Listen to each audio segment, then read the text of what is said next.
In this video, we're going to design a unique brand and packaging for a set of spices. Grocery stores are packed with these little guys, but the dirty little secret is that they're all basically the same. I mean, it's not like this oregano is any different than this one, they just have different labels. And if you didn't notice, most spice packaging isn't exactly what you'd call exciting. In hopes that we can do better, I've chosen these 3 spices for us to design today. We want them to have a cohesive visual identity, and the biggest goal really is to make something that can be read from more than 3 inches away. The first spice in our lineup is red pepper. This stuff packs some heat and will give your meal that extra little kick. But to start off, how are we going to make this text bigger on here? Well, I guess we can start by breaking it up onto 2 different lines, and while that does allow us to make it bigger, I'm still not sure that's quite enough. So I have an idea. It's not something I would normally do, but I think it might be our only chance in this instance. I'm going to break the word pepper into 2 different parts, and that is much more visible, especially from far away, but it is a little hard to read, mainly just because everything runs together. So one thing we can do to add in some much needed separation is to change our fonts. I think I want to go with a Western feeling for this label,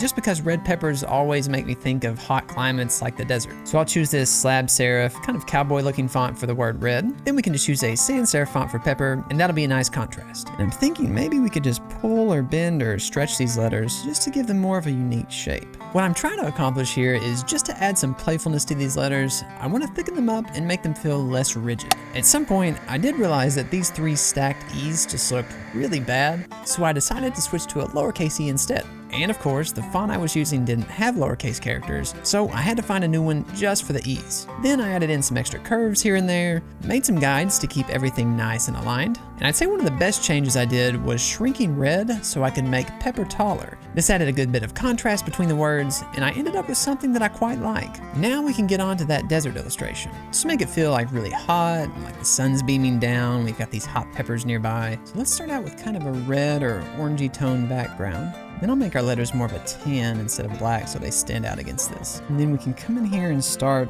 painting some type of desert landscape. Put some rocks in here, maybe even add in some layers here so we can give the scene a bit of depth. And no desert illustration is complete without a big old sun.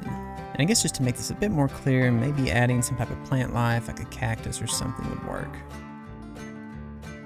Maybe a little weed on this side. So now I think it's just a matter of adjusting these colors to make sure everything reads properly. We've got a lot of layers going on and a lot of similar color tones. So we want to make sure that all of these are separated into clear silhouettes. Before, things blended in just a bit too much, but changing this first layer to a lighter color instead of a darker color I think really helped set things apart. And I think one more thing that would really help set off the scene is to add some clouds back here. Kind of encircling the sun here. And then just a little texture here to help sell the idea that this entire thing is sand. And then what if we actually added in some shadow cast from these letters by the sun behind it? I do want to add one more layer of environment in here, so maybe just some like really up close rocks. And then just for a bit of detail, we'll give this cactus some thorns. And maybe we can just darken up the sky a little bit. That way it looks like the sun is actually shining up and it's lighter down here and darker up here. I think this is a little too clean, so I want to add in some texture. And I'm still not entirely happy with some of these colors, so I'm just going to work on that for a bit. So I actually ended up making quite a few changes. The biggest thing was that I realized there was way too much going on. The text is so large on this that all of these background layers just ran together and you couldn't really tell what anything was. So I simplified the illustration into a darker silhouette ground layer up front, a faded cloud layer, and then the sky, which was enhanced with a bit of texture. I also felt like the original design had way too little contrast where the text overlapped the sun. So I moved the sun up to the top of the label instead.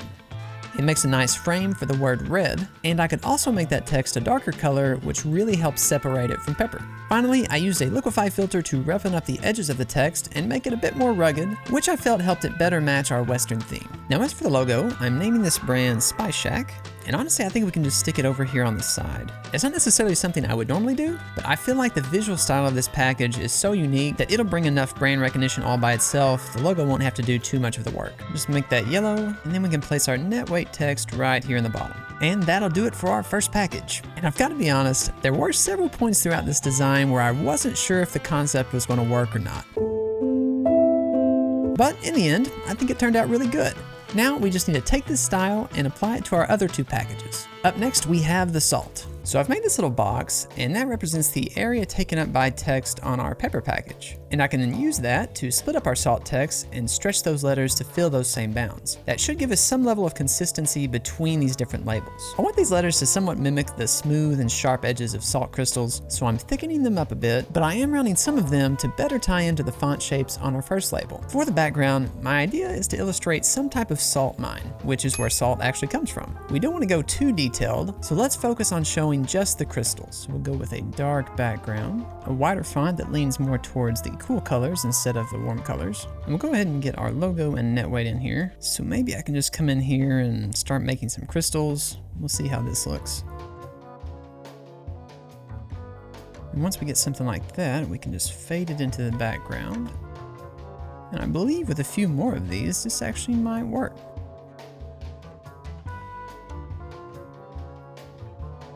Put one more down here so it slightly covers the L and gives us a little bit of depth. Now maybe we can give these little guys some glow just to help the background have a little more interest. We'll adjust the color of the logo and the net weight to match the crystals. And just like we did on our other package, I want to slightly roughen up the edges of these letters so they don't appear so stiff. And just like that, the salt is done. I've got to admit, in some ways, I think this is better than the first one. Crystals just always look cool, I guess. Either way, now it's time for the oregano. And you know the drill by now. We're going to be adding in our grid, picking our fonts, and this is actually the same font we used over here, and then we'll just start to lay those out. And basically all I'm doing here is thickening up the letters and filling in some of these empty spaces between them. And as far as the background goes for this, oregano actually has these small round leaves that grow on thin little vines. So I'd like to lean into that here and just encase this entire label with those little vines. So we can start with a green background, make our letters a lighter color, add in the logo and net weight, and then we can paint some nice vines all across this package.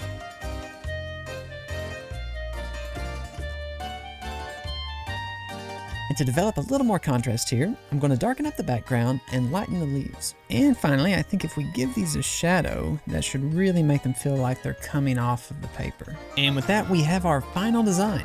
You know, I actually think these are really cool. I was somewhat worried about splitting the single words into multiple lines, but I actually think it works here. You know, I even chose these 3 spices because the names were all really different. We had one short name, one average length, and one with 2 words. I figured if we could get a design that works for all of these, we'd have no trouble applying this branding to the entire set of spices. But all in all, I'd say I'm really happy with these, so I hope you guys enjoyed the video. If you did, make sure to click that like button and subscribe for future design videos. If you liked this one, then I guarantee you'll love my Hot Ones redesign. So go check that out, and I'll catch you in the next one.